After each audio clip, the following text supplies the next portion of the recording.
Hello everyone, कैसे हैं आप सब। एक बार पुनः शिव कोचिंग क्लासेस पर स्वागत है। उम्मीद करता हूं आप सब अच्छे होंगे, मस्त होंगे, बेहतर होंगे, आपकी पढ़ाई बेहतर चल रही होगी। बच्चों, आज सुपर फास्ट रिवीजन लेकर आया हूं। यहां पर जितने भी हिंदी के अंतर हैं वो आप लोग आज रिवीजन कर लोगे। आप लोग लिख भी लेना बच्चों, बस आपको पढ़ के जाना। एग्जाम के पहले बस आप एक दो बार पढ़ लो, बस हो गया। एक दो बार वीडियो देख लो, क्लियर मैं कहता हूं यहां से क्वेश्चन आना ही आना है।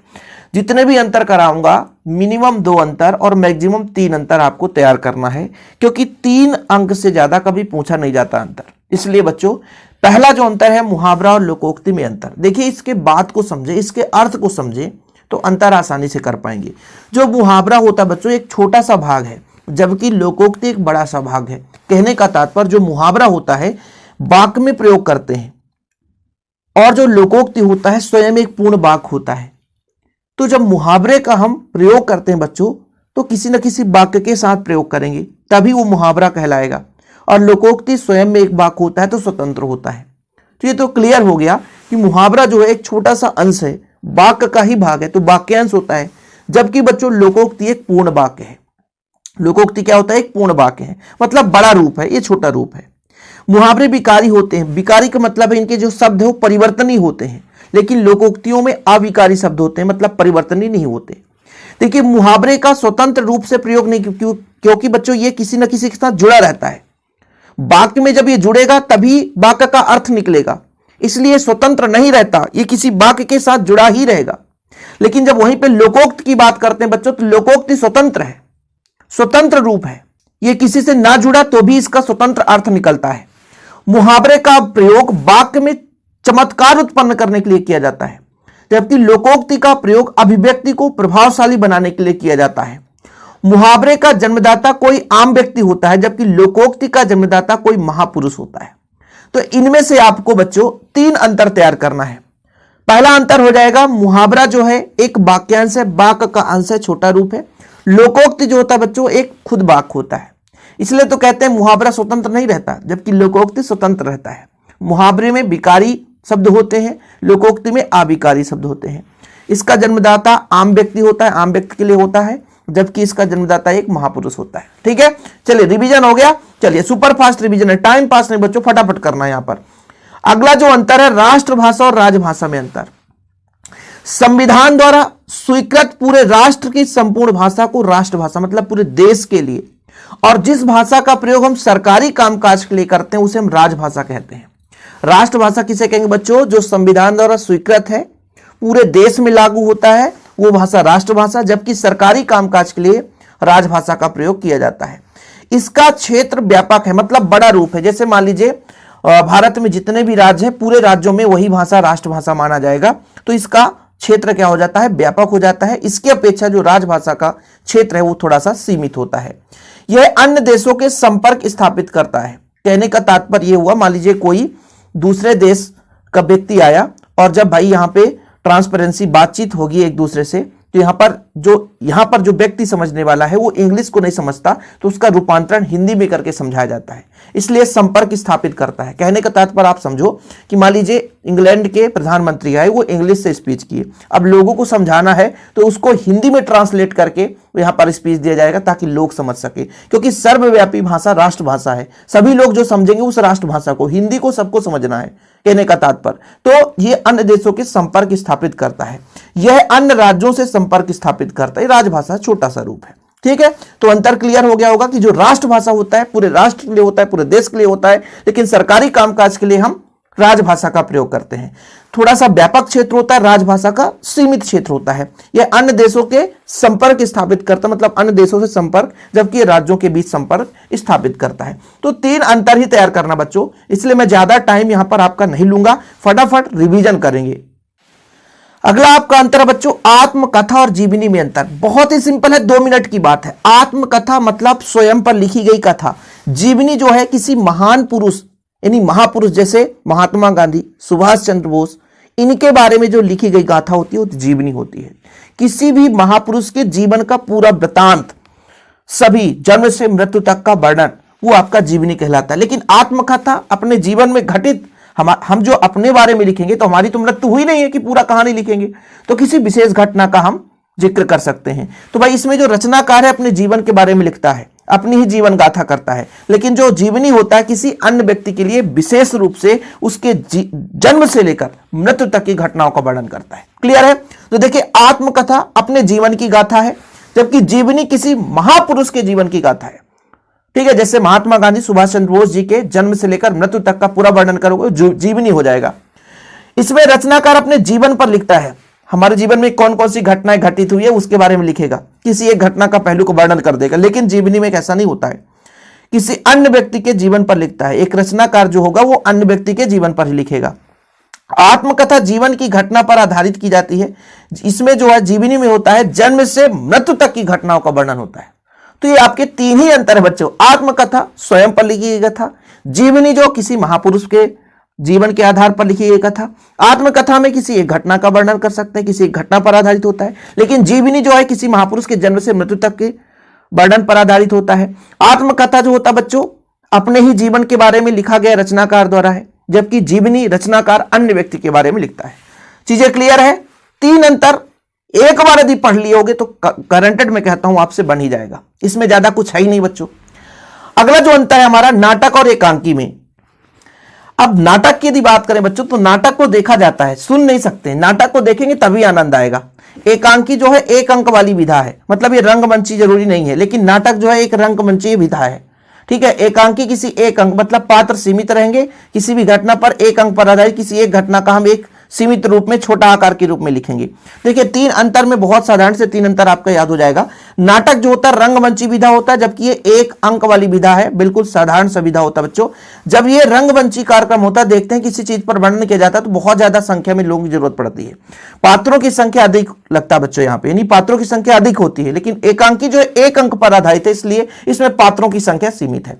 संवाद की व्यापकता होती है, मतलब व्यापक रूप से एक दूसरे से बातें करते हैं घटनाओं पर आधारित, लेकिन इसमें संक्षिप्त संवाद होता है। वैसे भी एक जब छोटी विधा है तो संक्षिप्त संवाद होगा। कुल मिलाकर के यदि आप इतना माइंड में सेट कर लिए कि नाटक एक बड़ी विधा है और एकांकी एक छोटी सी विधा है, मतलब नाटक में सब कुछ ज्यादा होगा और एकांकी में कम होगा, तो ऐसे में आप अंतर लिख सकते हैं। सही है कि नहीं, कि नाटक में पात्र की संख्या अधिक है तो एकांकी में पात्र की संख्या कम है। यदि संवाद की बात करें तो नाटक में व्यापकता है और एकांकी में संवाद कम होता है। यदि आकार की बात करें तो नाटक का आकार बड़ा है जबकि एकांकी का आकार छोटा है। नाटक जो होता है एक रंगमंची होता है, जबकि ये एक अंकीय वाली विधा है। सिंपल है, तीन अंतर तैयार करना है।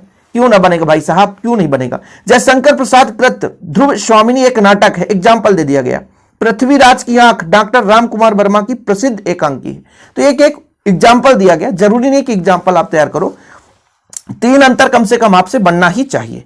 तो नाटक क्या बच्चों, एक बड़ा आकार है, एकांकी एक छोटा आकार है। नाटक में पात्रों की संख्या अधिक होगी, एकांकी में पात्रों की संख्या कम होगी। नाटक में संवाद व्यापक होगा, एकांकी में संवाद लिमिट यानी सीमित होगा, संक्षिप्त होगा। नाटक जो है रंगमंची है, एकांकी जो है वो एक रंगमंची कार्यक्रम नहीं होता है। ठीक है, क्लियर है? आप लोग स्क्रीनशॉट लेना चाहते तो ले सकते हैं आप लोग। इसके बाद अगला अंतर देखेंगे उपन्यास और कहानी में अंतर। उपन्यास का आकार बड़ा है, जैसे नाटक और एकांकी में देखा बच्चों कि नाटक बड़ा होता है, यहां पे उपन्यास बड़ा है। जब उपन्यास बड़ा है कहानी से तो इसमें पात्रों की संख्या अधिक होगी। ठीक है, अपेक्षाकृत लगभग ये समान होता है, लेकिन अपेक्षाकृत उपन्यास का आकार बड़ा होता है, कहानी का आकार छोटा होता है। सिमिलर देखिए, मजेदार है। पात्रों की संख्या इसमें अधिक है, पात्र की संख्या कम है। कथा वस्तु का आकार व्यापक होता है, लेकिन कथा वस्तु का आकार संक्षिप्त होता है, सीमित होता है। अब दोनों को एक साथ क्यों अंतर बता रहा हूं, क्योंकि तुलना कर लो। वहां पर आपने पढ़ा नाटक एकांकी, नाटक थोड़ा सा बड़ा है, एकांकी छोटा है। उपन्यास और कहानी में जब पढ़ोगे तो उपन्यास थोड़ा सा आकार में बड़ा है, कहानी में थोड़ा सा आकार छोटा है। पात्रों की संख्या उपन्यास में अधिक तो कहानी में पात्रों की संख्या कम। कथा वस्तु का आकार व्यापक तो ये थोड़ा सा संक्षिप्त। प्रेमचंद के अनुसार उपन्यास एक बगीचा है। ऑब्जेक्टिव में कई बार पूछा गया किसके अनुसार उपन्यास एक बगीचा है, तो प्रेमचंद के अनुसार। कहानी उस बगीचे का गुलदस्ता है, ये कहानी है बच्चों। ठीक है, ये आपके प्रेमचंद के अनुसार, ये कई बार पूछा गया है। गोदान प्रेमचंद कृत एक उपन्यास है। गोदान किसका उपन्यास है, तो प्रेमचंद द्वारा। हार की जीत दूरदर्शन कृत एक कहानी है। ठीक है, तो यहां पर आपका सुदर्शन है बच्चों। ठीक है, यहां पर देख लेना, हार की जीत सुदर्शन कृत एक कहानी है। यही तो लिखने वाले की थोड़ी गलती हो जाती है, सुदर्शन कृत एक कहानी। तो ये एग्जाम्पल्स है। मुख्य रूप से उपन्यास और कहानी को आप माइंड में सेट करोगे तो उपन्यास का थोड़ा सा आकार बड़ा होता है, कहानी का आकार छोटा। तो ऐसे भी आप लिख सकते हो पहला अंतर, उपन्यास का आकार बड़ा, कहानी का आकार थोड़ा सा छोटा होता है। पात्रों की संख्या किसमें अधिक होगी? जिसका आकार बड़ा है। कहानी में पात्रों की संख्या कम होगी। कथा वस्तु का आकार व्यापक किसमें होगा? उपन्यास का। ठीक है, कहानी में थोड़ा कथा वस्तु संक्षिप्त होता है बच्चों। प्रेमचंद के अनुसार उपन्यास एक बगीचा है, वहीं पे कहानी एक बगीचे एक गुलदस्ता है। उम्मीद करता हूं 4 अंतर आपको क्लियर हो गया होगा। ज्यादा हमें अंतर देखना भी नहीं बच्चों, 3 अंतर अधिकतम। ठीक है, इसके बाद संस्मरण और रेखा चित्र में अंतर। संस्मरण किसी घटना पर आधारित है, किसी घटना पर, मतलब विशेष रूप से घटना रहना चाहिए, जबकि रेखा चित्र किसी व्यक्ति पर आधारित है। जिस प्रकार से आपका मान लीजिए आत्मकथा होता है कि किसी घटना पर ही लिखेंगे, लेकिन जो आपका जीवनी होता है, जीवनी बच्चों किसी व्यक्ति विशेष पर ही लिखेंगे। तो इसी प्रकार संस्मरण भी एक घटना पर आधारित लिखा जाता है, जबकि रेखा चित्र किसी विशेष व्यक्ति पर लिखा जाता है। संस्मरण की शैली वर्णनात्मक और विवरणात्मक होता है। कहने का तात्पर्य, अब देखो रेखा चित्र में तो चित्रात्मक होगा, ये सबको पता है भाई। संस्मरण में वर्णन तो करेंगे, लेकिन रेखा चित्र में चित्रात्मक शैली होनी चाहिए। मतलब उस चीज को हम पढ़े तो ऐसा झलक लगे कि चित्र सा अंकित हो रहा है। संस्मरण में विषय की आत्मीयता पूर्ण वर्णन रहता है, जबकि रेखा चित्र में व्यक्ति के व्यक्तित्व एवं चरित्र की आत्मीयता पूर्ण विश्लेषण रहता है। संस्मरण में लेखक का घटना से निकट संबंध प्रदर्शित होता है, रेखा चित्र में लेखक तटस्थ रूप से अपनाता है। अब देखो भाई, जिस प्रकार से यदि मैं दोनों को थोड़ा सा सिमिलर कंपेयर करना चाहूं कि आत्मकथा और जीवनी में जो अंतर था, संस्मरण और रेखा चित्र, इनमें थोड़ा सा अंतर मिल रहा है। क्योंकि भाई आत्मकथा में एक घटना का वर्णन होता है अपने ही बारे में, ठीक है। यहां पर भी लेखक अपने ही संबंधित किसी घटना का वर्णन कर रहा है, अपने निकट जो भी संबंधित घटनाएं उसके बारे में ही बता रहा है। रेखा चित्र में क्या है? किसी विशेष व्यक्ति के रूप में जो रेखा चित्र अपनाता है। संस्मरण थोड़ा सा क्या बच्चों, किसी घटना पर आधारित है, ये किसी व्यक्ति पर आधारित है। संस्मरण में क्या होता है? शैली वर्णनात्मक, विवरण करेंगे थोड़ा सा, ठीक है। जबकि रेखा चित्र में आप रेखा चित्र से है तो देखो चित्रात्मक शैली। संस्मरण में विषय का आत्मीयता पूर्ण वर्णन रहता है, क्योंकि व्यक्ति खुद के पास की घटनाओं से संबंधित चीजों के बारे में वर्णन करता है। लेकिन वहीं पे जब लेखक किसी रेखा चित्र के बारे में लिखता है तो फिर वो किसी व्यक्तित्व यानी किसी व्यक्ति के चरित्र पर वर्णन करता है। इसलिए यहां पर किसी व्यक्तित्व एवं चरित्र की आत्मीयता में पूर्ण विश्लेषण होता है, यानी किसी व्यक्ति पर आधारित होता है। तो लगभग सेम है। जीवनी आत्मकथा वाले में संस्मरण रेखा चित्र ये लगभग थोड़ा सा सिमिलर है। ऐसे आप कंपेयर करके पढ़ोगे तो आपको कुछ देर तक बनेगा। अगला अंतर बच्चों, रहस्यवाद और छायावाद में। रहस्यवाद में चिंतन की प्रधानता, इसमें कल्पना की प्रधानता है। कल्पना मतलब चिंतन का मतलब किसी घटना पर विशेष जोर दे करके उसके बारे में सोचना, लेकिन इसमें काल्पनिक रूप से मतलब काल्पनिक करके उन चीजों का वर्णन करना। इसमें ज्ञान व वृद्धि तत्व की प्रधानता है। क्यों? क्योंकि चिंतन जब करते हैं, जैसे मैं मान लीजिए आपसे गणित नहीं बन रहा है, उसके बारे में जब आप ज्यादा सोचेंगे तो आपका ज्ञान बढ़ेगा, बुद्धि तत्व की प्रधानता होगी, आपके पास बुद्धि कितना है। लेकिन यहां पर कल्पना की जाती है तो इसमें भावना की प्रधानता होगी। कल्पना माना मान लिया जाता है कि भाई साहब यहां पर एक ऐसी घटना हुई होगी, ये माना है, इसलिए यहां पे भावना की प्रधानता होती है। इसकी प्रकृति दार्शनिक होती है, ठीक है, इसमें मूल में प्रकृति होती है, ठीक है। तो ये 3 अंतर बच्चों। आगे चलते हैं खंड काव्य महाकाव्य, जो कि very very very very important है। देखो खंड काव्य का तात्पर्य एक छोटा रूप, खंड मतलब छोटा रूप, खंड मतलब एक छोटा रूप। वहीं पे महाकाव्य, महाकाव्य मतलब बड़ा रूप। खंड काव्य क्या होता है बच्चों? एक छोटा सा रूप है, छोटा सा चित्रण है, जीवन की किसी एक घटना का वर्णन। लेकिन महाकाव्य वहां पे एकदम विस्तृत वर्णन होगा। खंड काव्य यदि छोटा रूप है, इसमें सर्गों की संख्या कम होती है, लेकिन इसमें अनेक सर्ग होते हैं। समझ रहे हैं ना, ये चीजें हैं बच्चों। इसमें जीवन आदर्शों की स्थापित होती है, इसमें अनेक जीवन आदर्शों की स्थापित होती है। यह एक घटना पर आधारित होता है, यह अनेक घटनाओं पर आधारित होता है, मतलब पूरा वर्णन। इनमें से एक रस और एक छंद का प्रयोग होता है, जबकि इसमें अनेक रस और अनेक छंदों का प्रयोग होता है। इसका आकार लघु होता है, इसका आकार विस्तृत होता है। देखो ना, पहले ही बता दिया। यदि आकार शब्द समझ लिए कि खंड काव्य और महाकाव्य में क्या आकार है, तो खंड काव्य में किसी जीवन के एक पक्ष का चित्रण होगा, लेकिन महाकाव्य में जीवनी की तरह सभी घटनाओं का चित्रण किया जाता है। इसमें एक आदर्श स्थापित होता है, लेकिन इसमें अनेक जीवन के आदर्शों का स्थापना रहता है।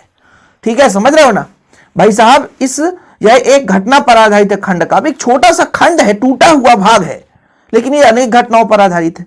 इसमें एक ही छंद, एक ही रस होगा, लेकिन इसमें अनेक छंद, अनेक रस होंगे। इसका आकार थोड़ा सा छोटा होता है, इसका आकार बड़ा होता है। किससे नहीं बनेगा? आकार यदि समझ लिए तो फिर आपसे सब कुछ बन जाता है। और एक अंतर तो बढ़िया मैंने आपको बताया कि महाकाव्य में 8 सर्ग होते हैं। ऑब्जेक्टिव में कई बार पूछा गया है, लेकिन खंड काव्य में 8 से कम भी सर्ग होंगे, चल जाएगा। ठीक है, जैसे रामचरितमानस एक महाकाव्य है, लेकिन पंचवटी मैथिली शरण गुप्त द्वारा जो कृत खंड का पंचवटी, ये आपका खंड काव्य है। इसलिए बता रहा हूं क्योंकि आपको जानना जरूरी है। इसमें कथा वस्तु व्यापक होता है बच्चों, और भी लिखना चाहो तो लिख सकते हो। इसमें कथा वस्तु व्यापक होती है, लेकिन जो खंड काव्य है इसमें कथा वस्तु सीमित होता है। ठीक है, इसमें यदि पात्रों की संख्या महाकाव्य में अधिक होगी, इसमें जिसकी मात्रा होगी इसकी कम होगी। ठीक है, इसमें जो प्रसिद्ध किसी नायक का वर्णन करेंगे, जो महाकाव्य है इसमें प्रसिद्ध किसी नायक का वर्णन करेंगे। यहां पर लिखा गया है कि जीवनी के विविध पक्षों का वर्णन किया जाता है, चित्रण किया जाता है, लेकिन किसी प्रसिद्ध व्यक्ति के लिए वर्णन किया जाता है। बहुत ज्यादा अंतर हो गया यार, ऐसे में तो आप लोगों को भूल जाएगा जो पढ़ा दिया वो भी, है ना? सही है, चलिए आगे चलते हैं बच्चों, फटाफट देखते हैं प्रबंध काव्य और मुक्तक काव्य में अंतर। देखिए प्रबंध काव्य क्या होता है बच्चों? विस्तृत होती है, जबकि मुक्तक काव्य का विषय केवल एक भाव होता है। यानी प्रबंध काव्य जो है, काव्य क्या है भाई? जो पढ़ते हो, जो सुनते हो, जो देखते हो, वही तो सब काव्य है। जैसे खंड काव्य, ये भी क्या है? काव्य है। रामचरितमानस लिखा, ये भी काव्य है। ठीक है, तो प्रबंध काव्य की कथा विस्तृत होती है, जबकि मुक्तक काव्य विषय केवल एक भाव होता है, एक ही भाव पर वर्णन होता है। प्रबंध काव्य में अनेक छंद, देखो आकार यदि समझ गए ना कि ये बड़ा है और ये आपका छोटा है, तो मुक्तक काव्य में एक ही छंद का वर्णन रहता है, लेकिन प्रबंध काव्य में अनेक छंद होते हैं। प्रबंध काव्य में अनेक रस होते हैं, मुक्तक काव्य में एक ही रस होता है। प्रबंध काव्य में अनेक सर्ग होते हैं, इसमें 2 पंक्ति वाला एक ही छंद हो सकता है। ठीक है, प्रबंध काव्य का उदाहरण रामचरितमानस है, इसमें बिहारी सतसई, कितना बढ़िया। प्रबंध काव्य का ही अभी आप प्रकार पढ़ रहे थे, खंड काव्य, महाकाव्य। तो यदि आकार समझ गए कि प्रबंध काव्य, अब देखो बच्चों 3 अंतर तैयार करना है। मैं नहीं कहता हूं कि 5 अंतर तैयार करो, 3 अंतर तैयार करना है। प्रबंध काव्य का आकार यदि बड़ा है तो कथा विस्तृत होगा, यदि छोटा है तो कथा एकदम एक सिंपल एक भाव का वर्णन होगा। इसमें अनेक छंद है तो इसमें केवल एक छंद का प्रयोग, इसमें अनेक रसों का प्रयोग, इसमें एक रस, इसमें अनेक सर्ग होते हैं, जबकि इसमें 2 पंक्ति वाला एक ही छंद हो सकता है, इसमें सर्गों की संख्या सीमित होती है। ये आपका एक एग्जाम्पल लिख दो कि रामचरितमानस एक आपका प्रबंध काव्य है, जबकि वहीं पे बिहारी सतसई आपका एक मुक्तक काव्य है। ठीक है, ऐसे आपको पढ़ के जाना है, माइंड में सेट करना है कि भाई एक आकार ऐसे आप रिलेट करोगे बच्चों। एग्जाम के पहले एक दिन आप पढ़ लो ना, तो कंफर्म है कि आपका एग्जाम क्लियर ही रहेगा। संचारी भाव, स्थायी भाव, देखो बच्चों रस कितने होते हैं? 10, तो 10 रस हैं तो उनके स्थायी भाव की संख्या 10 होगी। हर एक रस का एक स्थायी भाव होता है, लेकिन वहीं पर संचारी भाव की संख्या टोटल 33 होती है। ठीक है, स्थायी भाव जो होता है बच्चों मन में स्थायी रूप से विद्यमान रहता है, लेकिन ये संचरित होकर के चला जाता है। समझ रहे हो? पहली बात आप समझ लो कि स्थायी भाव जो होता है मन में स्थायी रूप से किसी घटना को देखकर स्थायी रूप से जागृत हो जाता है, लेकिन संचारी भाव जो होता है मन में संचलित होकर के चला जाता है। ये स्थायी भाव के अंग है। जो संचारी भाव होता है स्थायी भाव का अंग है, जबकि बच्चों ये जो स्थायी भाव है संचारी भाव का अंग नहीं है, बल्कि ये रस का अंग है। समझ रहे हैं? ठीक है, चलो ये आते जाते रहते हैं, आए चले गए, लेकिन ये स्थायी भाव संचरित नहीं होते, आते जाते नहीं, स्थायी रूप से विद्यमान हो जाते। कितना सिंपल है। स्थायी भाव मतलब किसी घटना को देख करके स्थायी रूप से उसका भाव हमारे अंदर आ जाए, जैसे श्रृंगार रस का रति भाव, करुण रस का शोक, है ना। संचारी भाव क्या होता है? किसी घटना को देखकर संचरित होकर के बहुत चला जाए, उस संचारी भाव। स्थायी भाव की संख्या 10 है तो संचारी भाव की संख्या 33 है। संचारी भाव ये स्थायी भाव के अंग है, जबकि बच्चों आपका स्थायी भाव जो है वो संचारी भाव का अंग नहीं है। ये लो भाई साहब, आप लोग लिख लेना, तैयार कर लेना। ठीक है, फटाफट सुपरफास्ट रिवीजन में आगे चलते हैं। विभाव और अनुभव में अंतर। देखो भाई, ये आपके रस में कभी कभार पूछे जाते हैं, विभाव अनुभव उतना महत्वपूर्ण नहीं है, लेकिन आप लोग देख लो विभाव अनुभव 2 नंबर का ही पूछा जाएगा। विभाव क्या होता है? स्थायी भाव को जागरण में सहयोग देने वाले कारण को हम विभाव कहते हैं, लेकिन वहीं पे आश्रय के चेष्टाएं जो है वो अनुभव कहलाती है। ठीक है, जैसे विभाव 3 प्रकार के होते हैं, आश्रय, आलंबन, उद्दीपन। अनुभव 2 प्रकार के होते हैं बच्चों, कायिक अनुभव और सात्विक अनुभव। ये उतना महत्वपूर्ण है, इस पर हम जोर नहीं देंगे, उतना पूछा ही नहीं गया है। वर्णिक छंद, मात्रिक छंद, जिसकी गणना हम वर्णों के आधार पर करते हैं उसे वर्णिक छंद कहते हैं। जिसकी गणना हम मात्रक के आधार पर करते हैं तो वो मात्रिक छंद कहलाता है। जैसे मालिनी, शिखरणी, सवैया, ये वर्णिक छंद है। दोहा, सोरठा और रोला, ये चौपाई, ये आपका क्या बच्चों? मात्रिक छंद है। तो सिंपल है, वर्णों के आधार पर जिसकी गणना करेंगे वर्णिक छंद है। मालिनी, शिखरणी, सवैया आप लोग याद कर लो, सवैया एक वर्णिक छंद है। यहीं पे दोहा, सोरठा, रोला आपका मात्रिक छंद है, इसमें मात्रा के आधार पर गणना करते हैं। सुपर फास्ट रिवीजन करें तो टाइम पास तो है नहीं कि 5 मिनट में एक अंतर पढ़ाएं, 5 मिनट में 5 अंतर पढ़ाएंगे बच्चों। ये हमारा एग्जाम टाइम का स्ट्रेटजी होता है आप लोगों के लिए। अब कुछ बच्चे कहते हैं कि सर हम आप पढ़ाते हैं वो पेपर में नहीं आएगा। अरे भाई मैं जितना पढ़ाता हूं पूरा वीडियो तो देखो, ऐसा हो ही नहीं सकता ना आए। पूरा मैं पढ़ाने की जिम्मेदारी ले रखा हूं, पूरा आपको वीडियोस दे रहा हूं। तो इसके पहले मैंने जो प्लेलिस्ट में वीडियो दे रखा है आप लोग देखो, तैयारी करो। दृश्य काव्य क्या है बच्चों? जिसको हम देख करके जिस काव्य का अनुभव करते हैं वो आपका दृश्य काव्य। जैसे नाटक को हम देख करके अनुभव करते हैं, ठीक है। एकांकी भी आपका एक दृश्य काव्य है। श्रव्य काव्य जिसे हम सुन करके कान से सुनते हैं, कोई पढ़ रहा है तो उसका हम रस का अनुभव करेंगे, वो श्रव्य काव्य हो जाएगा। सिंपल है, ठीक है, कोई दिक्कत तो नहीं है। इसमें नाटक, गीत नाट और एकांकी आते हैं। इसमें सभी प्रकार की रचना है। कोई भी रचना आप पढ़ो, सुन लेंगे भैया।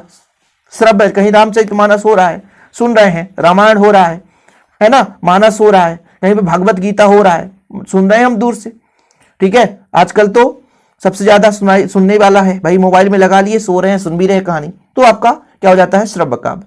और दृश्य काव्य में नाटक को हम देखते हैं, ठीक है, इसमें अभिनय होता है, कला होती है, तो आपका दृश्य काव्य कहलाता है। जबकि इसमें रस पक्ष प्रधान होती है, मतलब उसमें जो रस मिलता है, रस का मतलब क्या होता है? सुन करके आनंद मिलना, ठीक। तो दृश्य काव्य जिसे हम देखकर अनुभव करते हैं, रसों का अनुभूति करते हैं, और जिसे हम पढ़कर या सुनकर देखते हैं वो श्रव्य काव्य हो जाता है, ठीक है।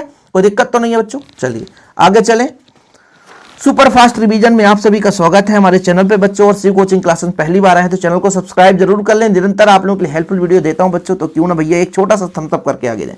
बोली और भाषा में अंतर। बोली जो अपने क्षेत्र में बोला जाता है, जैसे आपके एक जिले में बोला जाता है बघेलखंड, बुंदेलखंड, ठीक है, बघेली भाषा होता है, मालवी, निमाड़ी, ये सब छोटी छोटी बोली है ना। और भाषा वहीं पे थोड़ा सा विस्तृत रूप हो जाता है, जैसे हिंदी एक भाषा हो गया। बोली का साहित्य का होता है आपके साहित्य में, जैसे हमारा बघेली बोली है तो बघेली में किसी साहित्य की रचना नहीं हुई है, लेकिन भाषा में साहित्य की रचना होती है। बोली में भाषा समाहित नहीं हो सकता, क्योंकि बोली में हम बड़ा रूप अंदर नहीं डाल सकते हैं। मतलब कहने का तात्पर्य हो गया कि बोली एक छोटा सा रूप है, उसमें हम बड़ा रूप नहीं डाल सकते। और वहीं पे यदि भाषा की बात करें तो भाषा के अंदर, हिंदी भाषा के अंदर कई सारी बोलियां आती हैं, इसलिए भाषा में कई बोलियों को हम रख सकते हैं, समझ रहे ना। तो कहीं ना कहीं बोली जो है एक सीमित क्षेत्र के लिए होता है, एक छोटे से क्षेत्र के लिए होता है। 10-20 गांव, 2-4 जिले ऐसे क्षेत्र में बोला जाता है, 1-2 जिले ऐसे। लेकिन भाषा जो पूरे राज्य में, जैसे हिंदी भाषा पूरे राज्य में, हमारे मध्य प्रदेश में पूरा बोला जाता है। तो भाषा जो होता है एक विस्तृत रूप होता है, प्रचुर मात्रा में इसकी साहित्य होती है। लेकिन बोली में कोई साहित्य नहीं है। आपको मालवी में कोई साहित्य है नहीं, निवाड़ी में कोई साहित्य है नहीं। यदि कोई बोले भैया बघेलखंड में, बघेली में कोई और बुंदेली में कोई साहित्य, तो साहित्य आपको ऐसे मिले, जो भी साहित्य रचना होगी वो हिंदी भाषा में ही होगी, समझ रहे ना। उर्दू में भी हो सकती है, ठीक। तो बोली में हम भाषा को समाहित नहीं कर सकते, लेकिन वहीं पे भाषा में हम बोली को समाहित कर सकते हैं। बड़े में छोटे रूप को हम दे सकते हैं। उम्मीद करता हूं क्लियर हो गया होगा। भाषा और विभाषा में अंतर। देखो, भाषा किसी विभाषा या अनेक विभाषाओं का विकसित रूप है। मतलब तात्पर्य हुआ कि जब हम प्रारंभ में कोई बोली का प्रयोग करते हैं, जैसे बोली मतलब एक सीमित है, बोली थोड़ा सा विकसित हुआ तो वो विभाषा कहलाया। देखो, बोली का मतलब एक छोटे से क्षेत्र में बोली जाने वाली एक शब्दांश है, या जो विनिमय का प्रणाली है, आचार विचार का, भावनाओं का जो प्रणाली है, वो आपका बोली है ना। लेकिन उसी का थोड़ा सा विकसित रूप हो जाता है तो वो विभाषा कहलाता है, और थोड़ा सा विकसित हो जाता है वो भाषा कहला जाता है। तो भाषा किसी विभाषा या अनेक विभाषाओं का विकसित रूप होता है, जबकि विभाषा किसी बोली या कई एक बोलियों का विकसित रूप होता है बच्चों। भाषा का क्षेत्र विभाषा की अपेक्षा विस्तृत होता है, वैसे भी बड़ा होगा। अभी बोली और भाषा में अंतर देख रहे हैं तो भाषा तो सबसे बड़ा क्षेत्र है भाई, ठीक है, लेकिन विभाषा का क्षेत्र भाषा के क्षेत्र से तुलना में कम होता है। आप जैसे बोली और भाषा में अंतर लिख रहे थे ना, वैसे ही आप विभाषा और भाषा में अंतर, विभाषा आपका छोटा रूप होता है। भाषा राजकाल एवं शासन विभाषा की भाषा होती है। मतलब जो शासन में प्रयोग किया जाता है, राजकाज में किया जाता है, उसका भी हम भाषा का प्रयोग कर सकते हैं, लेकिन विभाषा का प्रयोग हम राजकाज में नहीं कर सकते हैं, ध्यान रखना। भाषा में साहित्य रचना प्रचुर मात्रा में विधाओं में होती है। वो पहले ही बता चुका हूं कि भाषा में, जैसे हिंदी भाषा में बहुत सारे साहित्य की रचना होती है, ठीक है, लेकिन विभाषा या बोली में साहित्य की रचना नहीं होती। जिस प्रकार से बोली और भाषा में अंतर, वैसे आप विभाषा को छोटा रूप दे दो कि भाई एक छोटा रूप है, भाषा बड़ा रूप है, बोली का विकसित रूप है, जबकि ये विभाषा का विकसित रूप भाषा होता है। विभाषा में सरकारी कामकाज या राजकाज का काम नहीं होता है, जबकि भाषा में होता है। विभाषा में साहित्य की रचना नहीं होती, जबकि भाषा में साहित्य की रचना होती है। चीजें क्लियर? चलिए, आखिरी के 2 अंतर बच्चों आप लोगों का होमवर्क है, फटाफट तैयार कर लो। जिस प्रकार से आप बोली और भाषा में, उसी प्रकार बोली और राजभाषा में। बोली हम घर में जो बोलते हैं एक छोटे से लिखित रूप से नहीं होता है इसमें। भाई जैसे मान लीजिए हम बघेली बोलते हैं, तो बघेली में आप हिंदी में नहीं लिखेंगे, आप जब भी आप लिखेंगे बच्चों पूरा हिंदी रूप लिखेंगे। राजभाषा का प्रयोग संपूर्ण राज्य में होता है। बोली का प्रयोग एक छोटा सा सीमित क्षेत्र है, घरों में प्रयोग किया जाता है। मेन वही है बच्चों, जैसे आप बोली और भाषा में लिखते हैं ना, वही अंतर आप बोली और राजभाषा में लिख सकते हैं। बोली का लिखित रूप नहीं होता, जबकि राजभाषा का प्रयोग लिखित रूप से प्रचुरता से होता है। बोली सीमित क्षेत्र में व्यवहार दर्शाता है। राजभाषा राजकाज के कामकाज में शासन की भाषा होती है, इसे हम विस्तृत क्षेत्र में। बोली बोलचाल की भाषा होता है, जबकि राजभाषा जो है राज विशेष कार्य के लिए भाषा होता है। देखो भाई साहब, एक चीज है, राजभाषा को राष्ट्रीय कामकाज के लिए करते हैं, जबकि जो आपका राष्ट्रभाषा हो देश के व्यापक रूप से लोगों के विचार को समझने के लिए करते हैं। जैसे हिंदी आपका एक प्रकार से राष्ट्रभाषा है, सभी व्यक्ति को जानना समझना अनिवार्य होता है। तो जैसे बोली अपने घर में बोला जाता है, जबकि ये संपूर्ण राज्य में प्रयोग किया जाता है। मुख्य रूप से राजभाषा का प्रयोग हम लिखित रूप से करते हैं, राजकीय कामकाज के लिए करते हैं, जबकि बोली का हम प्रयोग लिखित रूप से नहीं कर सकते। वहीं पे बोली का एकदम सीमित प्रयोग होता है, लेकिन राजभाषा का ज्यादा प्रयोग होता है बच्चों। ठीक है, कोई दिक्कत तो नहीं है। ऐसे ये सब कॉमन सेंस वाली बात है, एक दो बार आप लोग यदि पढ़ लोगे बच्चों लिख करके। कुछ बच्चे कहते हैं सर बहुत दिक्कत होता है, स्क्रीनशॉट ले लो, स्क्रीनशॉट ले लो। ठीक है, चीजें क्लियर। चलिए आगे देखते हैं बच्चों, मातृभाषा और राष्ट्रभाषा में अंतर। मातृभाषा मतलब जो व्यक्ति जन्म से सीखता है वो मातृभाषा है, और जो राष्ट्रभाषा वो संपूर्ण राष्ट्र संपूर्ण देश की भाषा है, पूरे देश की भाषा वो राष्ट्रभाषा कहलाती है। मातृभाषा अपने क्षेत्र में शिक्षा और शासन की भाषा होती है। कहने का मतलब जो हम बचपन से जिस भाषा का प्रयोग करते हैं, बाद में चलिए मान लीजिए इंग्लिश जो हमारा राष्ट्रभाषा हो गया, अभी तो हिंदी ही है, बाद में इसमें संविधान में भी भाषा होगा, अदालत में भी होगा, वही शासन में भी होगा, वही संपूर्ण राज्य में भी होगा, ये आपका राष्ट्रभाषा हो जाता है। मातृभाषा का क्षेत्र संकुचित होता है, छोटा होता है। वैसे भी बच्चों जब राजभाषा और राष्ट्रभाषा की बात आती है तो राजभाषा भी बड़ा है और राष्ट्रभाषा भी बड़ा है। इसके अलावा चाहे मातृभाषा की बात करो, चाहे बोली की बात करो, चाहे विभाषा की बात करो, ये सब छोटे रूप में। सही है कि नहीं, कि मातृभाषा बच्चों एक जन्म से लेकर के जहां पर हम पढ़ाई लिखाई करते हैं वो हमारा जो भाषा होता है मातृभाषा होता है, जो स्टार्टिंग में जो सीखते हैं। ठीक है, बाद में हम जैसे मान लीजिए उर्दू ही बचपन में सीखे तो हमारा मातृभाषा हो गया, बाद में हम हिंदी सीखे क्योंकि हमारे संविधान की भाषा, हमारे अदालत की भाषा है, तो हम हिंदी सीखते हैं क्योंकि वो राष्ट्रभाषा है, संपूर्ण राष्ट्र की भाषा होती है। मातृभाषा की लिपि भिन्न हो सकती है, अलग अलग हो सकती है, लेकिन राष्ट्रभाषा की लिपि निश्चित होती है। हिंदी की लिपि मतलब लिखने का तरीका, ये आपको हिंदी का ही लिपि है, देवनागरी लिपि। ये कौन सा हिंदी का लिपि कौन सा होता है, देवनागरी लिपि, तो ये आपका देवनागरी है बच्चों। कुल मिलाकर समझ में आ गया कि मातृभाषा जो है वो जो बचपन में सीखते हैं, हम जन्म से जो सीखते हैं वो मातृभाषा होता है। जो राष्ट्रभाषा होता है बच्चों वो संपूर्ण राष्ट्र की, संपूर्ण देश की भाषा होती है। तो हमारे सरकारी कामकाज के लिए राष्ट्र में सभी राज्यों को मतलब एक प्रकार से सूचना समाचार सब कुछ हम राष्ट्रभाषा में प्रयोग करते हैं। मातृभाषा का थोड़ा सा क्षेत्र सीमित हो सकता है, लेकिन वहीं पे राष्ट्रभाषा का क्षेत्र विस्तृत होता है। इस संकुचित होता है, विशाल क्षेत्र होता है, इसमें एक लिपि भिन्न हो सकती है लेकिन इसकी लिपि एक निश्चित होती है। इतने अंतर मैंने करा दिया है, उम्मीद करता हूं कि आप लोग तो बिल्कुल तैयार कर लिए होंगे बच्चों। छोटा छोटा अंतर रहता है लेकिन आप लोगों के लिए बहुत ही इंपॉर्टेंट है, और कितने मेहनत से इसको बनाया जाता है, पूरा लिखा जाता है, कंटेंट तैयार किया जाता है, फिर आपको प्रोवाइड किया जाता है। बोर्ड एग्जाम के टाइम में आपको 1 से 2 बार पढ़ना है और इसको तैयार करके जाना है। फिलहाल आज के लिए इतना ही। वीडियो पसंद है तो लाइक करके शेयर कर दें। ऐसे वीडियो पाने के लिए चैनल को सब्सक्राइब कर लें। टेलीग्राम का लिंक डिस्क्रिप्शन पर मिल जाएगा। सोशल मीडिया के अदर प्लेटफॉर्म में जुड़ने के लिए भैया चाहे इंस्टाग्राम हो, चाहे फेसबुक हो, चाहे हमारे ऐप से जुड़ना है तो डिस्क्रिप्शन पे लिंक मिल ही जाएगा। ओके, जय हिंद, वंदे मातरम।